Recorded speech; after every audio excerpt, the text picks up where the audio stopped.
आज हमारे अध्ययन का विषय है स्वतंत्रता संग्राम के समय दलितोद्धार के कार्यक्रम या प्रयास। दलित वर्ग से तात्पर्य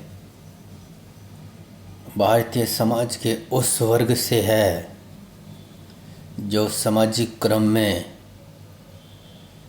सबसे निम्न जातियों से संबंधित था। इन्हें अछूत समझकर उच्च वर्ण के लोग इनके साथ खाना पीना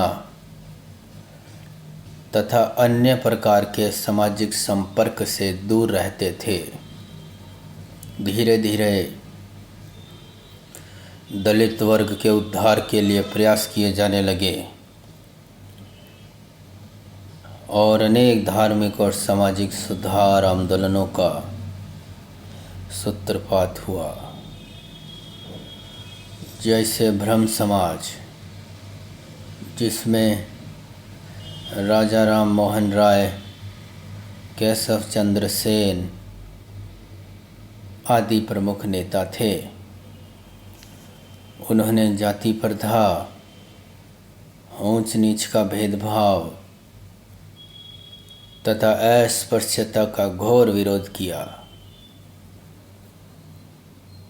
आर्य समाज, स्वामी दयानंद सरस्वती आर्य समाज के संस्थापक थे। उन्होंने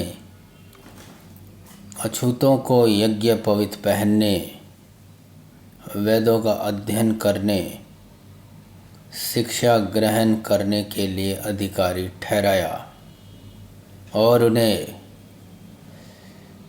हिंदू समाज का एक आवश्यक अंग बताया। तीसरा है रामकृष्ण मिशन।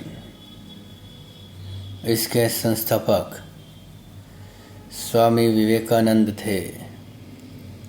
उन्होंने दलित वर्ग को संस्कृत भाषा पढ़ाने तथा धर्म संस्कृति की ओर ले जाने तथा उन्हें शिक्षा देने के पक्ष में थे।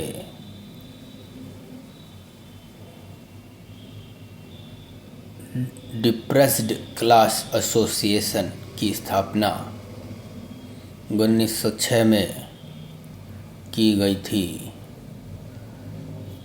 बम्बई प्रार्थना समाज के तत्वाधान में इस सेवा सदन को सिंध तथा सैयद कादिर नामक संगठन का सहयोग प्राप्त था। इस संगठन ने दलितों को नए धंधे सिखाने, उन्हें शिक्षित करने आदि पर बल दिया। महात्मा गांधी जी ने अस्पृश्यता को मानवता एवं ईश्वर के विरुद्ध अपराध बताया। उन्होंने अस्पृश्यता का विरोध करते हुए कहा कि अस्पृश्यता के उन्मूलन के बिना स्वराज्य का कोई अर्थ नहीं है। 1932 में ब्रिटिश सरकार ने अछूतों को हिंदू समाज से अलग करने का प्रयास किया था, तो गांधी जी ने जेल में ही आमरण अनशन शुरू कर दिया। ज्योतिराव फूले जी महाराष्ट्र के प्रसिद्ध समाज सुधारक थे। उन्होंने ब्राह्मणों के वर्चस्व के विरुद्ध आंदोलन किया था। महात्मा गांधी जी ने हरिजन नामक समाचार पत्र का प्रकाशन किया था और 1932 में हरिजन सेवक संघ की स्थापना की थी। ज्योतिराव फूले जी ने 1873 ईस्वी में सत्य शोधक समाज की स्थापना की थी।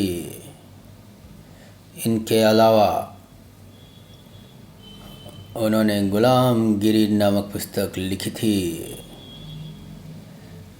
जिसमें ब्राह्मणों पर प्रहार किया गया था। इसी प्रकार डॉक्टर भीमराव अंबेडकर जी ने दलितों तथा छूतों के सुधार के लिए